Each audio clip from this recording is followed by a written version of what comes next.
네, YFM 91.3MHz 서대문 공동체 라디오 서대문 역사기행 여러분 듣고 계십니다. 보고 계시고요. 오늘 서대문 오늘의 서역기행 시간입니다.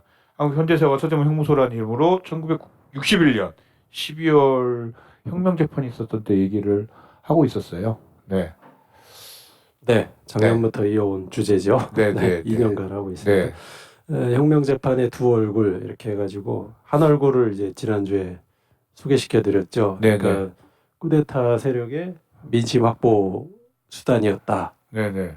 그래가지고 그러니까 4.19 이후에 민주정 하에서 이미 재판이 이루어지고 있거나 판결이 끝난 사안에 대해서 다시 이제 혁명재판 회부를 해가지고 3.15 부정선거 주역들 4.19 당시에 이제 발포하거나 이제 폭력 진압을 했던 그 주역들, 네, 네. 책임자들, 네, 네. 또 이제 그와 같이 활동했던 정치 깡패, 그 다음에 이제 자유당 정권 시절의 부정 축제자들, 그리고 밀수범 뭐 이런 사람들.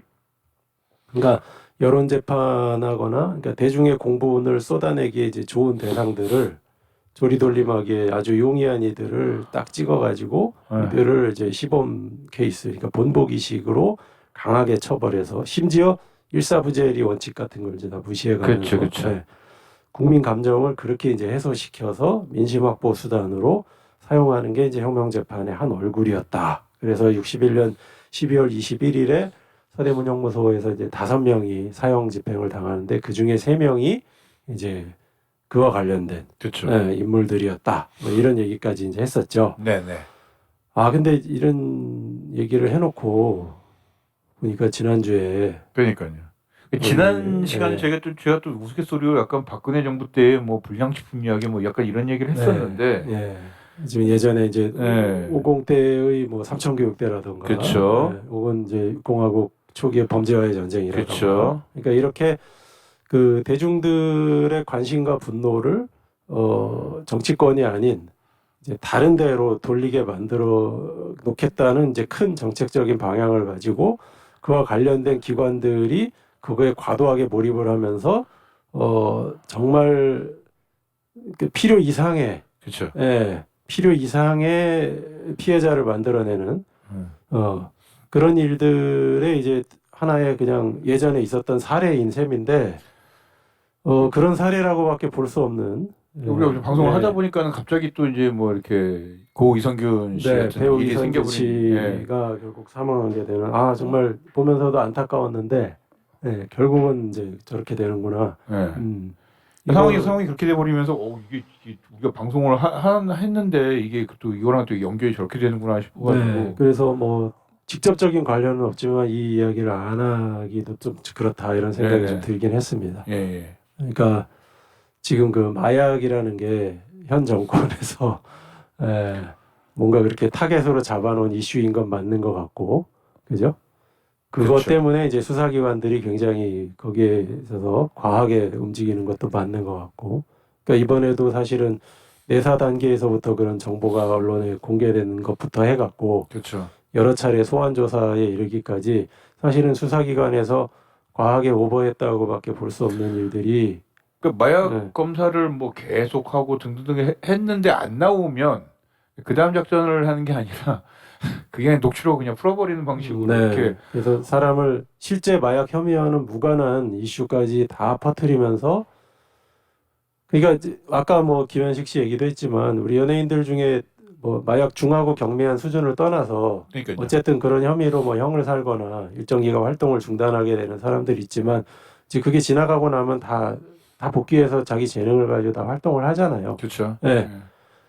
그런데 이제 이성균 씨는 아마 스스로 생각할 때도 거의 이제 회복이 불가능한 수준으로 본인에 대한 인식이나 이미지가 타격을 입었다고밖에 볼 수 없는 상황이 펼쳐졌고. 근데 이제 뭐 저는 물론 일단 뭐 마약을 바라보는 관점이라는 것들이 이게 범죄와 그러니까 물론 이렇게 마약을 팔고 유통하고 그런 사람들은 범죄죠 당연히. 그러니까 이제 이게 이 표적도 그쪽으로 가는 게 아니라, 그렇죠. 그러니까 마약을 하고 있는 사람들을 대상으로서 이렇게 뭔가 범죄화하고 있는 건데, 근데 이거는 되게 위험한 게 뭐냐면은 미국이 마약과의 전쟁을 그렇게 하다 결국은 패배를 거의 선언한 지경까지 와버렸잖아요. 그러니까 그런 식으로 해서는 마약을 어떻게 할 수 그러니까 정말 진정성을 이 정부의 약간 진정성을 인정을 해서 마약과의 뭔가를 이렇게 해서 마약을 뭐 당연히 국민이 마약을 안 하면 좋죠. 그래 안 하게 하는 거에 대한 방법이 그런 식으로 지금 이런 식으로 연예인들 뭐 지디니 뭐 고이성균 씨니 이렇게 해가지고 이렇게 하는 게 과연 맞는 건가?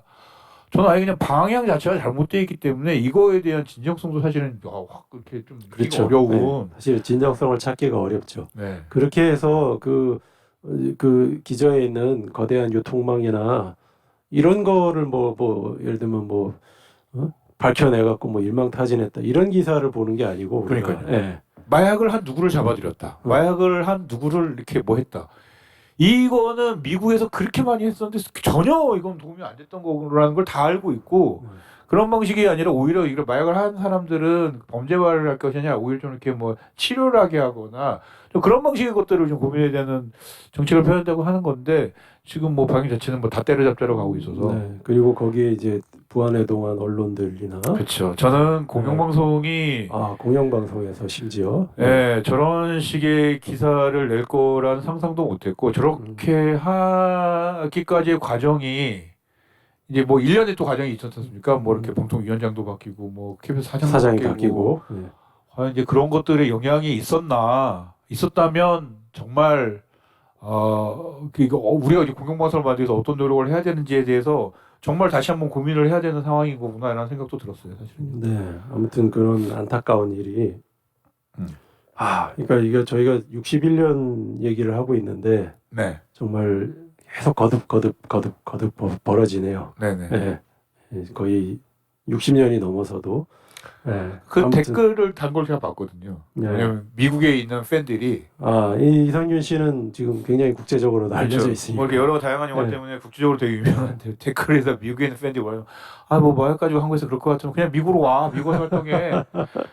라고 했는데 뭐 지마 생각하니까 그러니까 어떻게 보면 지금 그런 댓글을 단 미국 팬들은 정말 미국 왔으면 괜찮았을 텐데라는 생각을 할 것 같아요 지금. 네. 그러니까 참 너무 안타깝습니다. 네. 개인적으로도 그 본인 배우 인생의 거의 절정기라고도 볼 수 있는 상황이었는데 지금이 아무튼 그렇습니다. 이게 어쨌든 뭐 무죄 추정의 원칙이기 때문에 저희가 무죄를 추정을 하면서 얘기를 하고 있는 겁니다. 네. 그렇죠. 네. 밝혀진 건 없습니다. 네, 밝혀진 게 한 개도 없습니다. 진짜. 아무튼 이 또 다른 이 혁명 재판의 또 다른 얼굴 하나는 박정희의 레드 컴플렉스 극복의 수단이었다는 거. 되게 닮아 있다 지금. 예를 이제 엊그저께 또 이제 우리 국방부에서 이거 이거 냈다가 그것도 이제 누가 그러던데 윤석열 대통령이 막 경로를 했다는데 왜 저분이 화를 내시지 자기 국방부에서 자기네에서만 사과를 해야지 왜 화를 그러니까 냅니까? 자기가 사과를 해야 되는데 화를 내셨다고 그래가지고 누구한테 화를 내는 거예요? 그러니까 다 자기 책임하에서 벌어지는 그러니까요. 왜 화를 내지? 약간 그런 생각이 정부의 있었어요. 일인데 자기가 정부의 수반이잖아요. 네. 재밌습니다. 이게 두 가지 길이 같이 교묘하게 어쨌든 겹치네요. 박정희가 이제 남로당 출신이어서 사실은 죽을 뻔도 했잖아요. 그것 때문에. 그래서 박정희가 쿠데타를 일으켰을 때 미국이나 이런 데서 그를 주시하지 않았겠어요? 저 인물이 도대체 어떤 방향으로 움직일 것인가. 그렇죠. 그 미국에게 눈도장을 찍기 위한 확실한 수단 하나가 내가 소위 진보를 다 빨갱이로 만들어서 압살해 버리겠다. 근데 이제 그 수단으로 이 혁명 재판이 쓰인 거예요. 그러니까 수백 명이 재판받았다고 말씀드렸는데 제가 다 세보진 않았지만 한 절반 정도가 그런 자유당 시절에 이제 3.15 부정선거, 그다음에 4.19 관련, 그다음에 부정축제 관련 뭐 이런 사람들이고 깡패들 뭐 이런 사람들인 거고 한 또 절반 정도가 당시 이제 진보 언론이라던가 아니면 이제 진보 정당 그 당시 4.19 이후에 이제 막 이제 뿜어져 나온 진보 정당, 진보 정치 그룹들 그 다음에 이제 당시에 저희가 그 김광석 씨 얘기하면서도 그 아버님께서 옛날에 교원 노조 활동 같은 거 하셨죠. 그때 다 이렇게 처단된 겁니다. 그렇죠. 근데 이제 각종 노조, 교원 노조를 포함한 그 다음에 그때도 그 한국 전쟁 시절 전사자 유족회 밝혀달라고. 근데 이 사람들까지 다 혁명 재판에 걸어버립니다. 그다음에 이제 일부 군부의 저항 세력을 이제 반혁명 세력으로 몰아가지고 그게 한 절반 되는 것 같아요. 그러니까 이 사람 군부의 저항 세력 빼려면 나머지 다 사상범인 거예요. 그러네요. 네, 다 사상범인 거예요. 그래서 이게 남로당 출신 박정희의 대미 안심책이다. 라고 보는 게 거의 합리적이고요. 이제 4.19 이후 이제 민주당이 집권을 하지 않습니까? 그렇죠. 근데 민주당보다 이제 진보적인 노선을 취하던 그룹이 있어요. 거기를 이제 통칭해서 혁신계 이렇게 이제 부르는데 혁신계 인사들은 이제 다 빨갱이로 몰아서 처벌을 하게 되는 거죠. 혁신계가 그 당시 좀 침잠했다가 4.19 이후에 이렇게 올라올 수밖에 없었던 게 그 4.19 직접 몇 년 전에 조봉암 씨가 그렇죠. 사형당하잖아요. 그렇죠. 그러니까 이제 자유당 말기에 그 일로 인해서 이제 막 일부는 피신도 하고 일부는 이제 위축되어서 있었던 거죠. 그러다 4.19 이후에 그 당시 이제 여러 정당들이 출몰 하는데 그때 모든 웬갓 정당, 웬갓 노조, 뭐 언론, 웬갓 단체, 언론, 온갖 언론 뭐 다 튀어났습니다. 그때 사실. 그거를 또 사회적 혼란 뭐 그러니까. 이런 프레임으로 그치, 이제 바라보는 약간 비슷하게 이것도 있어요. 이때가 비슷하게 겹친 게 뭐냐면은 음. 이게 60년대 그 4.19 이후에 그 약간 혼란한 어떤 정신없음과 87년 이후에 약간 정신없음을 그렇죠. 네. 비교하면서 그거를 다 혼란하다. 혼란하다. 이걸 좀 잡아야 돼. 이런 프레임으로 이야기하는 경우가 많은데 아무튼 이제 이때 그래서 12월 21일 날 그 최인규, 이마수, 곽영주와 함께 사실 이 어떻게 보면 정말 어떤 진짜 어떻게 보면 나라를 혼란스럽게 만들었던 이 세 사람과 함께 같이 좀 수치스럽게도 같이 그렇죠. 사형당한 두 인물이 하나가 조용수, 하나가 최백근이라는 분인데 조용수 씨는 이제 당시 진보 언론으로 새로 참가했는데 민족일보의 사장이었죠. 그렇죠. 네. 61년도 2월 달에 창간해서 5월 19일에 발간 정지가 되고 5.16 난 3일 후에 3일 후에. 네, 그러니까 한 3달간 신문을 낸 거예요. 그러고 이제 5월 27일에 강제 폐간이 되는데 탄생하자마자 동아일보, 경향일보의 이 부수가 네. 거의 필적하는 수준까지 갔었답니다. 그래서 이제 당시 진보적인 논조로 이제 장면 정부의 정책에 대해서도 비판적이었고 장면 정부가 당시 한미 경제협정 나중에 결국 박정희가 그 경제 계획들을 다 받아서 하는 거잖아요. 그렇죠. 무슨 그렇죠. 박정희의 치적인 것처럼 이야기되는데 한미 경제협정 추진하는 것도 비판했었고 제2의 이게 매국이다 식으로. 그 다음에 당시 장면 정부도 반공 임시특별법, 대모규제법 이게 집시법이죠. 그렇죠. 이거를 만들려고 추진하고 있는데 이게 2대 악법이다 그래서 진보 계통 전체와 이 민족일보 등의 진보 언론들이 다 이거에 대해서 반대 운동을 앞장을 해가지고 좌절을 시켜요. 네, 좌절을 시키고 그랬는데 민주당 정권에서도 그러니까 조용수가 그리고 조용수 씨가 그 1930년생인데 50년대 초반에 연희대학교를 또 서대문과 인연이네요.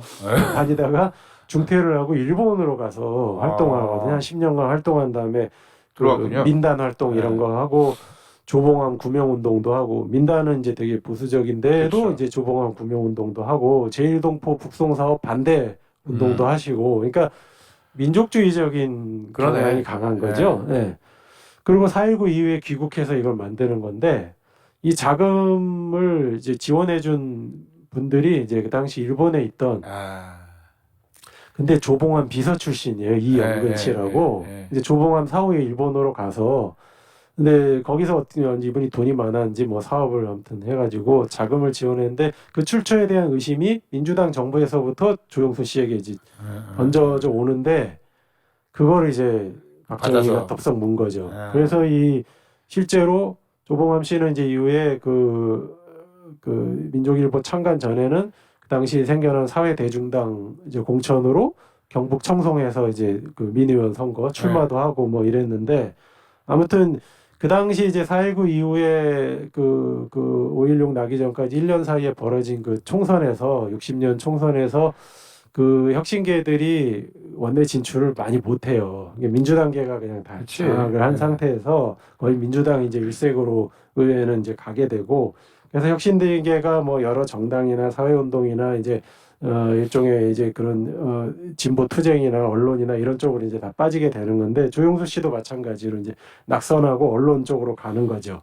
그런데 이제 박정희가 그 의혹을 덥석 물어가지고 일본에 있는 말하자면 이제 간첩들에게 돈을 받았다. 돈을 받았다. 이래서 이 당시 이 민족일보 관계자가 10몇 명이 체포가 돼서 재판을 받습니다. 그리고 조영수 씨뿐만 아니라 그 당시 이제 그 편집인 감사했던 분들도 다 사형 선고를 받았었어요. 근데 이제 박정희가 마지막에 그 한다 그랬잖아요. 네. 여기는 이제 죽여, 여기는 살려, 뭐 이런 거 한다 그랬죠.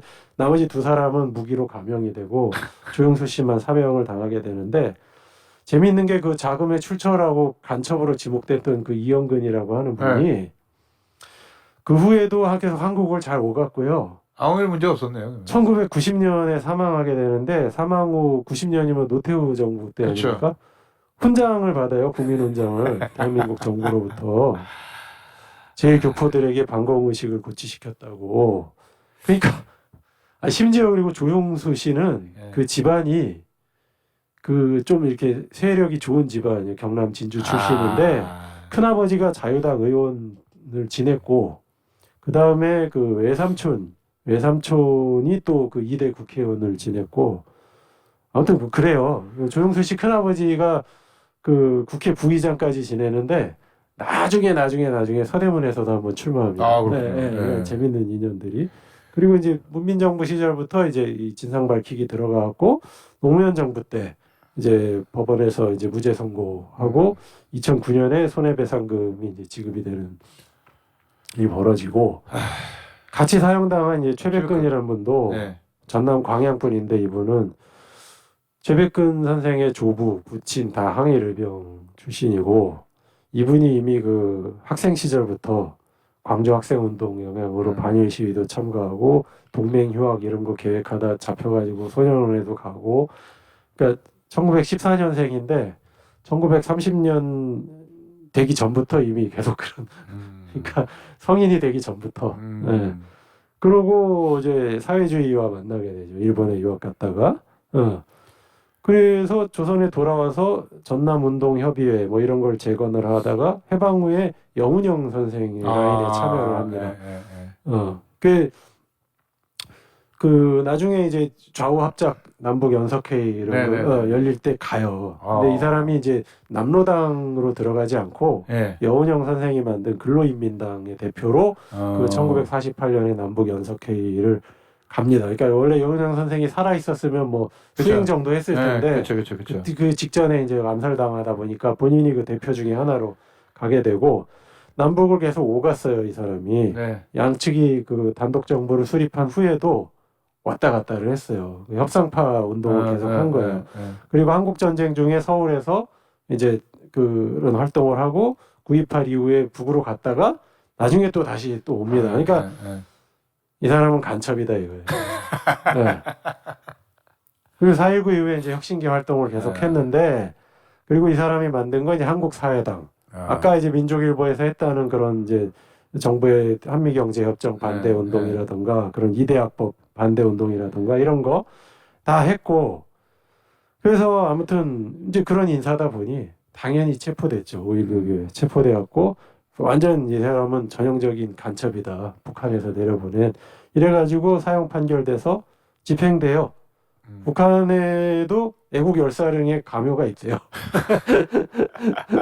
그러니까 이제 이 사람은 난파 공작원이자 거물 간첩이었다라는 건데 참 잘 모르겠습니다. 그러니까 이후에 이 조용수와 최백근의 이 사형은 정말 그 나머지 세 사람과 같이 집행됐다는 것만으로도 이 두 사람에게 아주 수치스러운 일이고 이후에 이제 군사독재 정권에서 지속해서 벌인 그런 이제 반정부 세력에 대한 사법살인이라던가 조작 사건 이런 거에 또 하나의 이제 전범이 되는 거라고 볼 수 있죠.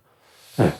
뭐 우리가 역사 얘기하면서 사실은 역사만 볼 게 아니라 사실은 지금 현재에 일어나고 있는 일들과 관련해서도 사실은 뭐 여기저기 좀 볼 수 있다라는 생각이 들어요. 그래서 좀 되게 두 회분으로 했는데 한 회는 한쪽이 뭐 마치 이렇게 대변되고 있는 게 고 이성균 뭐 배우의 자살로 연결된 어떤 그런 정말 뭐 이렇게 보여주기식으로 해가지고 이렇게 만들어서 조리돌림하고 약간 이런 것들이라면 또 한 측면에서는 지금 뭐 뭐 뉴라이트라고 하는 그 국방부에서 뭐 이런 교과서 만들고 등등 하는 것에 그런 이념 전쟁이라든지 이런 것들로 나타난 것들이 굉장히 극단적으로 나타난 사건이 결국은 61년도 12월에 사형이 아니었나라는 네. 생각이 두 드네요. 개가 거기에 두 모습이 다 있습니다. 그러네요. 네. 네.